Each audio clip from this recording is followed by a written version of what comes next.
तो स्वागत है एक बार फिर से पैरामेडिकल के number 1 channel study with Ritesh में। तो दोस्तों आज की क्लास बहुत ही ज़्यादा धमाकेदार होने वाली है, क्योंकि आज की क्लास में हम लोग इंग्लिश के वन वर्ड सब्स्टिट्यूशन से क्वेश्चंस करेंगे, जो कि आपके पैरामेडिकल में हमेशा 2 से 3 प्रश्न पूछे जाते हैं। तो चलिए बच्चों आज की क्लास को स्टार्ट करते हैं।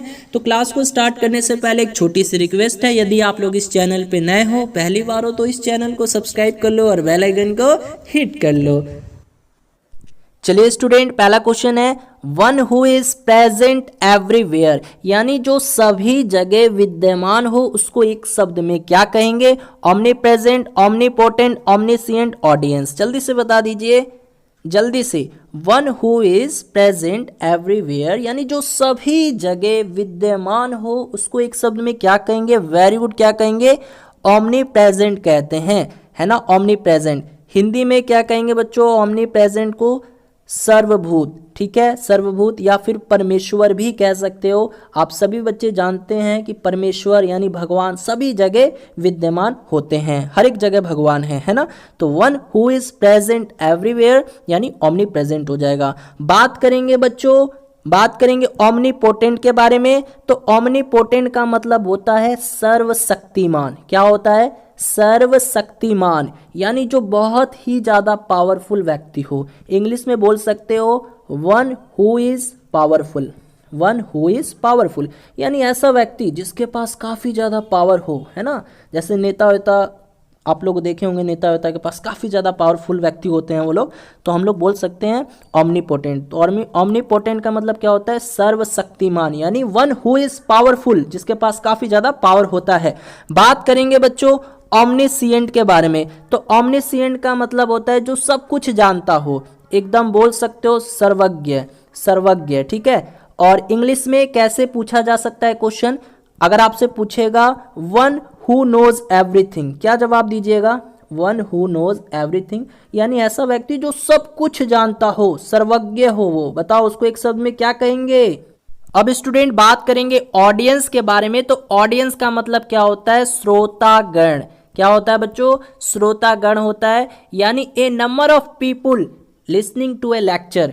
क्या कहेंगे एक शब्द में? ऑडियंस कहेंगे, यानी काफ़ी ज़्यादा संख्याओं में जो लोग होते हैं जो लेक्चर को सुनते हैं उनको क्या कहते हैं? श्रोतागण कहते हैं, यानी ऑडियंस कहते हैं। तो यहाँ से लिख सकते हैं बच्चों a number of people listening to a lecture. तो यदि क्वेश्चन आपसे पूछे a number of people listening to a lecture, तो एक शब्द में क्या कहिएगा? ऑडियंस होते हैं वो, श्रोतागण होते हैं, ठीक है बच्चों। जितना भी ये लिखवा रहा हूँ सबको अच्छे से लिख लीजिएगा।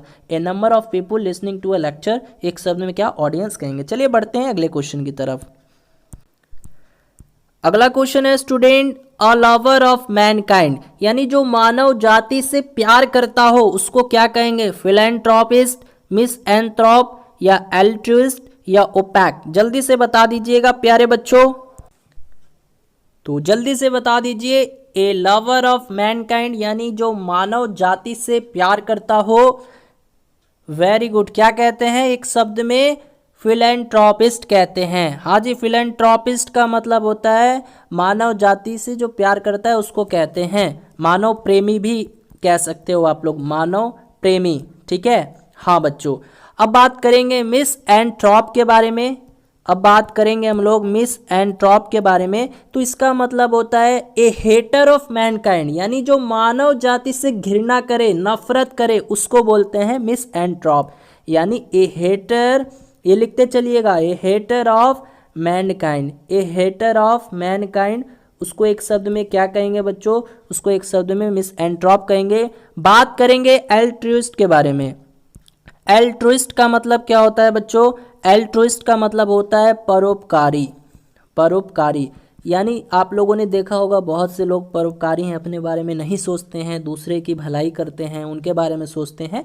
यानी आप लोग बोल सकते हो अ लवर ऑफ अदर, यानी जो अदर उसको प्यार करे, मतलब सेल्फलेस इंसान है वो, है ना, अपने बारे में नहीं सोचता है। ए लवर ऑफ अदर्स यानी सेल्फलेस इंसान है, वो परोपकारी है, ठीक है। हाँ जी, और हमेशा ऐसा ही बनना चाहिए, है ना, हमेशा परोपकार करना चाहिए, अच्छे अच्छे कामों करके हर एक इंसान का दिल जीतना चाहिए। अब बात करेंगे स्टूडेंट ओपेक के बारे में। तो ओपेक का मतलब क्या होता है? अपारदर्शी होता है, यानी that which can not be seen through, जिसे देखा नहीं जा सकता, उसे क्या कहते हैं? अपारदर्शी कहते हैं। देखिए प्रश्न कैसे पूछेगा, प्रश्न ऐसे पूछ देगा, that which can not be seen through, that which can not be seen through, यानी जिसे देखा नहीं जा सकता वो वस्तु कैसी होती है? अपारदर्शी होती है, यानी ओपेक। इंग्लिश में एक शब्द में क्या बोलेंगे? ओपेक। ठीक है, हाँ जी, क्वेश्चन ऐसे ही पूछेगा, दे देगा that which can not be seen through, जिसे देखा नहीं जा सकता। कैसी होती है वो वस्तु? अपारदर्शी होती है। इंग्लिश में क्या बोलिएगा? एक शब्द में ओपेक बोलिएगा। अच्छा मान लीजिए अगर मैं ऐसे क्वेश्चन दे देता हूं, that which can be seen through, यानी जिसे देखा जा सकता है, that which can be seen through, तब क्या आंसर दीजिएगा? That which can be seen through, यानी यहाँ पे बोल रहा है जिसे देखा जा सकता है आर पार, तो वो वस्तु कैसी होगी? एकदम ट्रांसपेरेंट होगी। क्या बोलिएगा? ट्रांसपेरेंट। इसका जस्ट अपोजिट हो जाएगा। ट्रांसपेरेंट का मतलब क्या होता है? पारदर्शी होता है। तो ये भी लिख लीजिएगा, पूछा जा सकता है, that which can be seen through, जिसे देखा जा सकता है, उसको एक शब्द में क्या बोलते हैं? ट्रांसपेरेंट कहते हैं। हिंदी में क्या कहेंगे? इसको पारदर्शी कहते हैं, पारदर्शी। ठीक है बच्चों, चलिए बढ़ते हैं अगले क्वेश्चन की तरफ। यदि क्लास इंटरेस्टिंग लग रही हो तो एक लाइक जरूर दे दीजिएगा, ठीक है ना। चलिए स्टूडेंट, अगला क्वेश्चन है, a person who looks at the bright side of things, यानी एक ऐसा व्यक्ति जो सभी चीजों के उज्जवल पक्ष को देखता है, उसको एक शब्द में क्या कहेंगे? ऑप्टिमिस्ट, पैसिमिस्ट, स्कल्प्टर, फ्लोरिस्ट, यानी a person who looks at the bright side of things, यानी एक ऐसा व्यक्ति जो हर एक चीज के उज्जवल पक्ष को देखता है ना।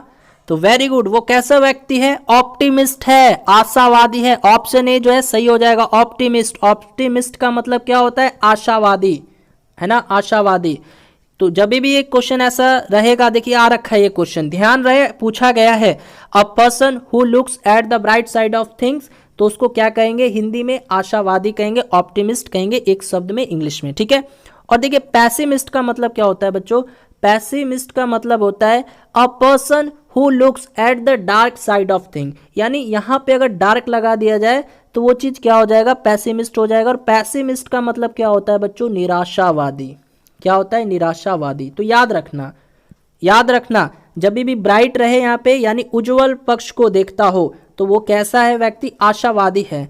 और यहाँ पे अगर डार्क लगा दिया जाए, यहाँ पे डार्क मान लीजिए मैं लगा देता हूँ, यानी a person who looks at the dark side of thing, यानी एक ऐसा व्यक्ति जो एकदम अंधेरा टाइप का हर एक पक्ष को देखता है, अंधकार में वो सब ऐसा पक्ष को देखता है ना। तो वो कैसा व्यक्ति है? वो निराशावादी है, यानी पैसिमिस्ट है। ठीक है बच्चों, हाँ जी, समझ में आ रहा है?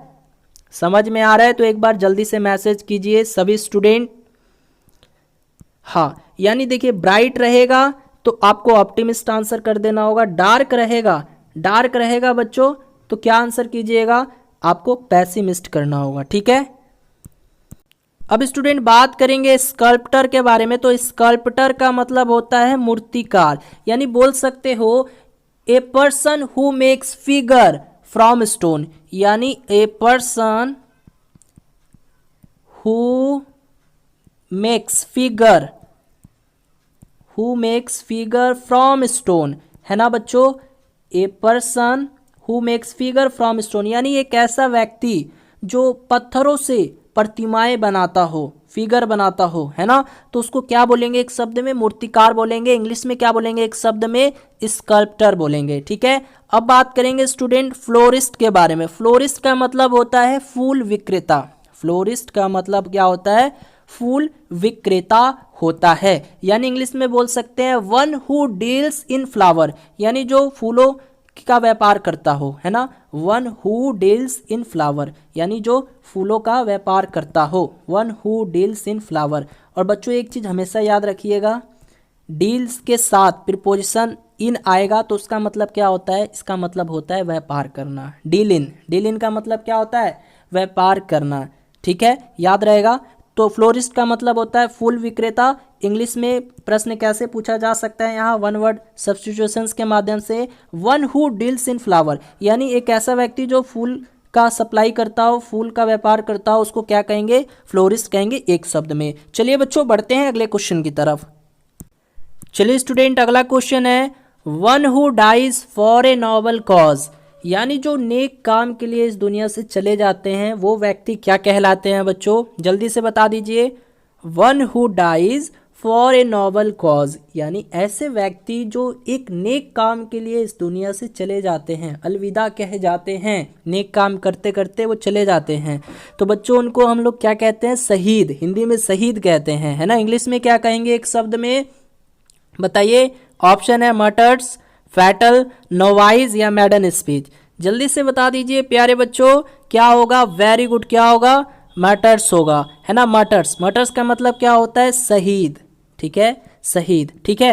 हाँ जी, अब बात करेंगे बाकी के ऑप्शंस के बारे में। तो फैटल, फैटल का मतलब क्या होता है? इसका मतलब होता है घातक, यानी एक तरह से बोल सकते हो जानलेवा, जानलेवा, ठीक है। फैटल का मतलब क्या होता है? घातक यानी जानलेवा। इंग्लिश में देखिए क्या कहते हैं इसको? कॉजिंग डेथ, कॉजिंग डेथ, ठीक है। तो अगर आपसे पूछेगा एक कॉजिंग डेथ, इसका वन वर्ड सब्स्टिट्यूशंस क्या हो जाएगा? तो ये हो जाएगा फैटल हो जाएगा। अब स्टूडेंट बात करेंगे नोवाइस के बारे में। तो नोवाइस का मतलब क्या होता है? नोवाइस का मतलब होता है नौ सखिया, नौ सखिया, यानी बोल सकते हो एक ऐसा व्यक्ति जो अभी बिगनर हो, यानी वो मैच्योर नहीं हुआ है ना, वो शुरुआती दौर में है, उसको किसी भी काम का उतना ज्ञान नहीं है, नौ सखिया है, वो बिगनर है। इंग्लिश में कैसे बोलेंगे? ए person who is new and without experience, यानी उसके पास कोई एक्सपीरियंस नहीं है अभी, है ना। यानी a person who is new, A person who is new and without experience, ठीक है, एंड विदाउट एक्सपीरियंस। तो उसको एक शब्द में क्या कहेंगे बच्चों?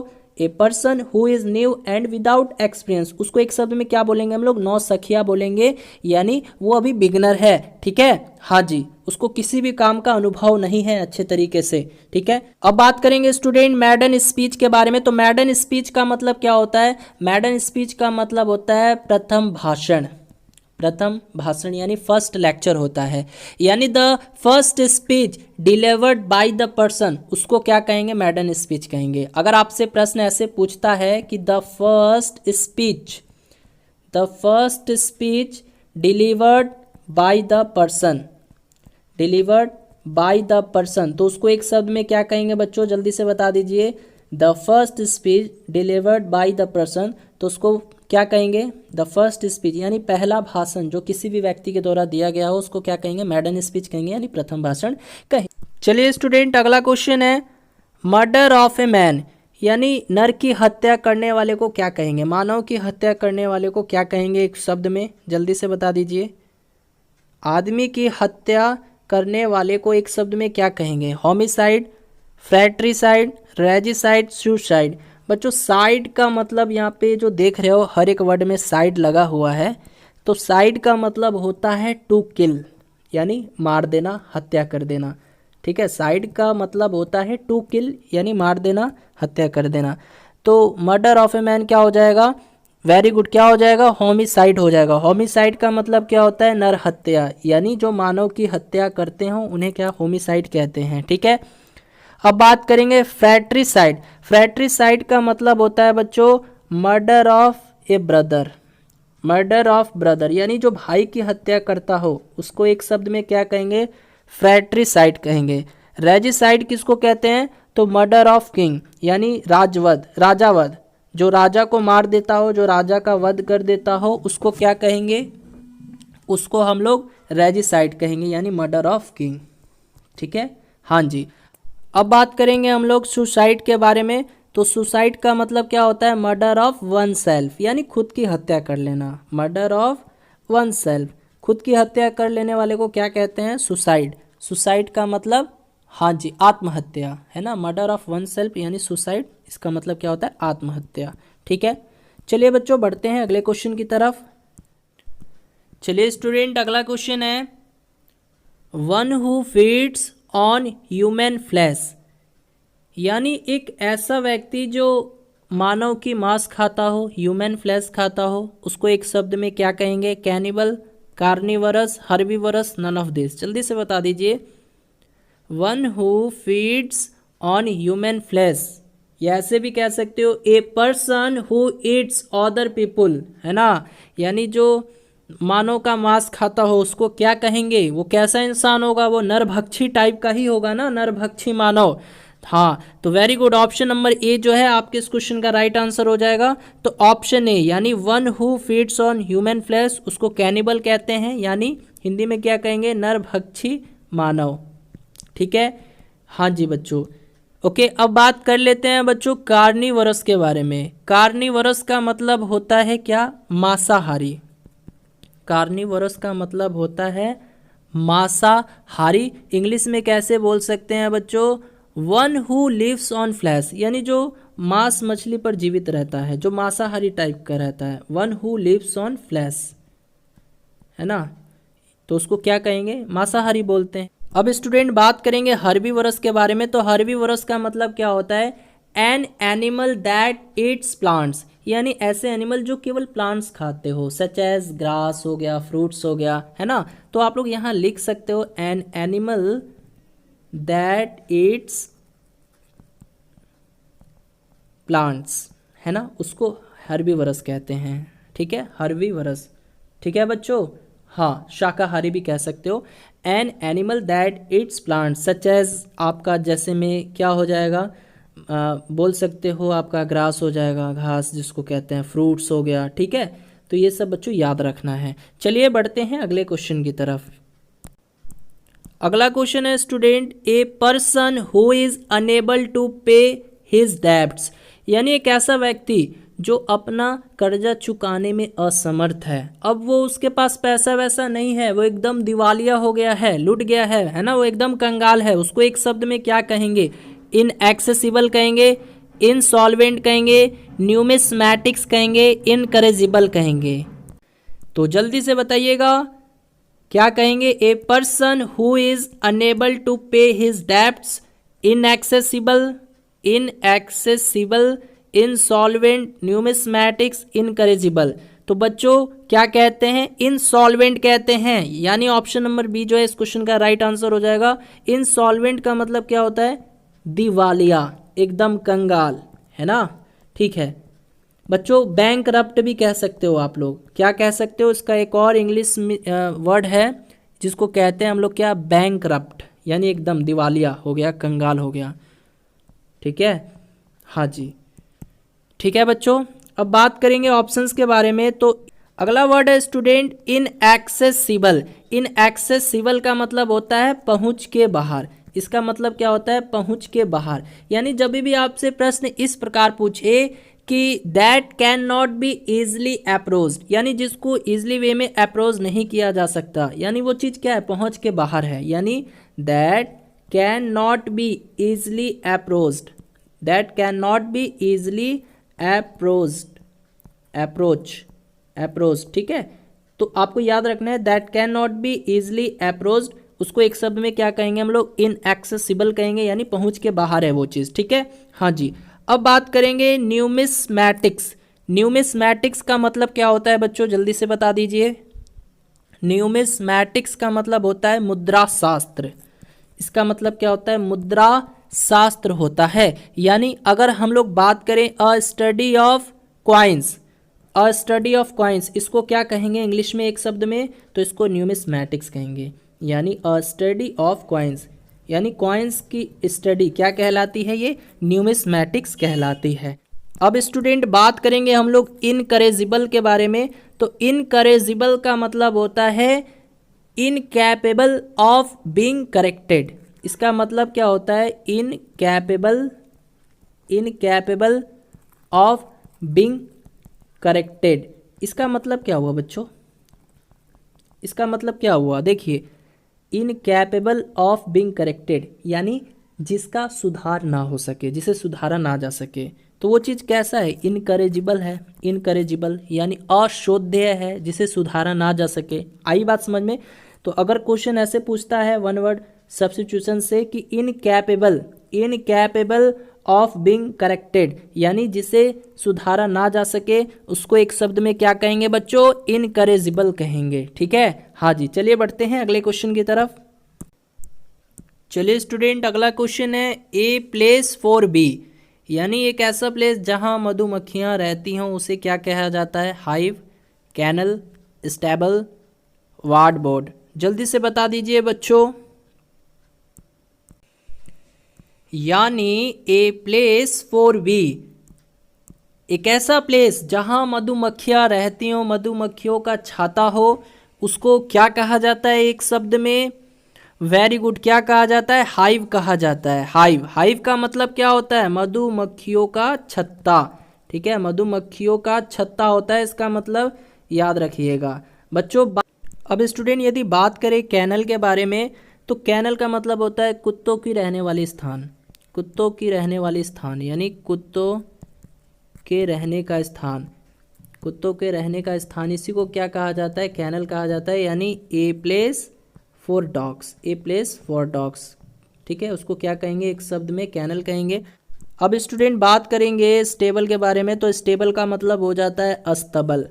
अब ये अस्तबल कैसी जगह होती है बच्चों? जहाँ घोड़े वगैरह को रखा जाता हो, है ना। यानी बोल सकते हो a place for horses, a place for horses. तो जहाँ घोड़े रखे जाते हो, ए प्लेस फॉर हॉर्सेस, तो जहाँ घोड़े रखे जाते हैं उसको क्या कहा जाता है? हिंदी में अस्तबल कहा जाता है, और इंग्लिश में क्या कहा जाता है? स्टेबल कहा जाता है। ठीक है स्टूडेंट, अब देखिए यहाँ पे चौथा जो ऑप्शन है ward board. Ward board, ward board का मतलब क्या होता है? ये होता है वस्त्रालय। वस्त्रालय यानी एक ऐसा स्थान जहाँ कपड़े वगैरह रखते हैं। वार्ड बोर्ड में कपड़े रखते हैं ना हम लोग, तो वार्ड बोर्ड का मतलब क्या होता है? वस्त्रालय। यानी बोल सकते हो a place for clothes, a place for clothes. देखिए अब आपके एग्जाम में कौन कौन से प्रश्न पूछे गए थे। 2020 में एक क्वेश्चन पूछा गया था, और उसके बाद 2018-19 में भी, मतलब काफ़ी सारे ऐसे क्वेश्चन जो हैं बच्चों पूछे जाते हैं। कौन सा क्वेश्चन पूछा गया था? A place for rabbits. जल्दी बता दीजिए। ए प्लेस फॉर रैबिट, यानी जहाँ रैबिट होते हैं, जहाँ रैबिट का घर होता है, स्थान होता है, उसको एक शब्द में क्या बोलते हैं हम लोग? बता सकते हो? A place for rabbit. तो वेरी गुड, ये मैं कई बार बता चुका हूँ। क्या कहा जाता है? हच कहा जाता है। हच, यानी जहाँ खरगोश रखे जाते हो वो स्थान क्या कहलाता है? हच कहलाता है। ठीक है बच्चों, इसी तरह से 2020 में एक क्वेश्चन पूछा गया था, ए यंग ऑफ डियर, यानी हिरन के बच्चे को क्या कहते हैं एक शब्द में? ए यंग ऑफ डियर, क्या कहते हैं इसको? जल्दी से बता दीजिए। ए यंग ऑफ डियर क्या कहा जाता है? ए यंग ऑफ डियर, यानी हिरन के बच्चे को क्या कहा जाता है? फॉन कहा जाता है। FAWN, याद रखिएगा, फॉन। आ रखा है ये सब क्वेश्चन। ठीक है बच्चों, ऐसे ऐसे क्वेश्चन आपके एग्ज़ाम में पूछे जाते हैं, और एग्जामिनर ऐसे ऐसे क्वेश्चन जो है आपके परीक्षा में डाल देते हैं। या तो रहेगा ए यंग ऑफ किसी भी एनिमल का दे देगा यहाँ पे नाम, या फिर पूछेगा ए प्लेस ऑफ किसी भी एनिमल का जो है नाम दे देगा। तो प्लेस और यंग, इस पे मैंने एक वीडियो बना रखा है, यानी जानवरों, कौन से जानवर कहाँ रहते हैं और कौन से जानवर के बच्चे क्या कहलाते हैं, है ना। किस जानवर के बच्चे का नाम क्या है, ये सब मैंने इस पर एक वीडियो बना रखा है, सेपरेट वीडियो। मैं लिंक जो है डिस्क्रिप्शन में दे दूंगा, आप लोग देख लीजिएगा। चलिए बढ़ते हैं अगले क्वेश्चन की तरफ। अगला क्वेश्चन है student, living both on land and in water is, यानी ऐसे प्राणी जो जल और थल दोनों पे जीवित रह सके, उनको एक शब्द में क्या कहेंगे हम लोग? एम्बिग्यूअस कहेंगे, एम्बिडैक्ट्रस कहेंगे, एम्फीबियंस कहेंगे, या नॉन? यानी देखिए बच्चों, ऐसे प्राणी जो लैंड यानी थल और वाटर यानी जल, तो ऐसे प्राणी जो थल और जल दोनों जगह जीवित रह सके। लाइव ऑन का मतलब क्या होता है? लिव ऑन का मतलब होता है जीवित रहना। तो आप ही बताइए, ऐसे प्राणी जो जल और थल दोनों जगह पे जीवित रह सके, उनको एक शब्द में क्या कहेंगे? वेरी गुड बच्चों, क्या कहेंगे? उनको कहते हैं एम्फीबियंस, कहते हैं एम्फीबियंस। ठीक है, हाँ जी। तो ऑप्शन सी जो है आपके इस क्वेश्चन का राइट आंसर हो जाएगा। हिंदी में एम्फीबियंस को क्या कहते हैं? जल स्थलचर, जल स्थलचर कहते हैं। ठीक है, हाँ जी, गुड। अब स्टूडेंट हम लोग बात करेंगे एम्बिगियस के बारे में। एम्बिगियस का मतलब होता है भाई जिसके एक से अधिक अर्थ निकाले जा सके, जिसके एक से अधिक अर्थ निकाले जा सके। यानी अगर क्वेश्चन ऐसे पूछता है आपसे, having more than one possible meaning, having more than one possible meaning, then आप लोग क्या आंसर कीजिएगा बच्चों, having more than one possible meaning, यानी जिसके एक से अधिक अर्थ निकाले जा सके उसको एम्बिगियस कहते हैं। यानी ये चीज़ अस्पष्ट है, इसको अस्पष्ट भी बोल सकते हो आप लोग, ठीक है, अस्पष्ट भी बोल सकते हो। यानी having more than one possible meaning, जिसके एक से अधिक अर्थ निकाले जा सके। बात करेंगे स्टूडेंट एम्बिड एक्ट्रेस के बारे में, तो जल्दी से बता दीजिए, बता चुका हूँ कई बार, तो जल्दी से बता दीजिए एम्बिड एक्ट्रेस का मतलब क्या होता है बच्चों। तो देखिए इसका मतलब होता है भाई दाएं और बाएं दोनों हाथों से समान रूप से काम करने वाले व्यक्ति को बोलते हैं, है ना। यानी आप लोग बोल सकते हो एबल टू यूज, कैसे बोल सकते हो, able to use the left hand and the right hand equally well, able to use the left hand and right hand equally well, लिख लीजिएगा इक्वली वेल। यानी able to use the left hand and the right hand equally well, यानी भाई कहने का ये अर्थ है बच्चों दाएं और बाएं दोनों हाथों से समान रूप से काम करने वाले व्यक्ति को क्या कहते हैं, एम्बिड एक्ट्रेस कहते हैं, ठीक है। हाँ जी, चलिए बढ़ते हैं अगले प्रश्न की ओर। चलिए स्टूडेंट अगला क्वेश्चन है, one who is skilled in foreign language, यानी जिसको विदेशी भाषाओं का काफ़ी ज़्यादा ज्ञान हो, यानी वो भाषा वैज्ञानिक हो, उसको एक शब्द में क्या कहेंगे, लिंग्विस्ट कहेंगे, क्वारंटाइन कहेंगे, क्रूसेड कहेंगे, पैनासिया कहेंगे। जल्दी से बता दीजिए बच्चों। One who is skilled, one who is skilled in foreign language, तो वेरी गुड बच्चों, क्या कहते हैं एक शब्द में, लिंग्विस्ट कहेंगे, लिंग्विस्ट, है ना। यानी लिंग्विस्ट का मतलब होता है भाषा वैज्ञानी, बहुभाषा का ज्ञान रखता हो, ठीक है, इसको क्या कहेंगे, लिंग्विस्ट का मतलब होता है बच्चों भाषा वैज्ञानिक, भाषा वैज्ञानिक कहेंगे इसको, है ना, बहुभाषा संबंधी कहेंगे इसको।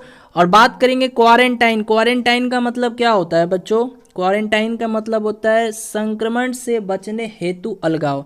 यानी आप लोगों ने जब कोविड का समय था तो काफ़ी लोग क्वारंटाइन किए थे ना, मतलब उस संक्रमण से, उस वायरस से बचने के लिए खुद को सेपरेट करके रहते थे हम लोग, तो क्वारंटाइन का मतलब यही होता है संक्रमण से बचने हेतु अलगाव, ठीक है। क्रूसेड का मतलब क्या होता है बच्चों, क्रूसेड का मतलब होता है एक तरह से बोल सकते हो ए रिलीजियस वार, यानी एक धर्म युद्ध। क्रूसेड का मतलब होता है अ रिलीजियस वार, अरिलीजियस वार होता है इसका मतलब, ठीक है बच्चों।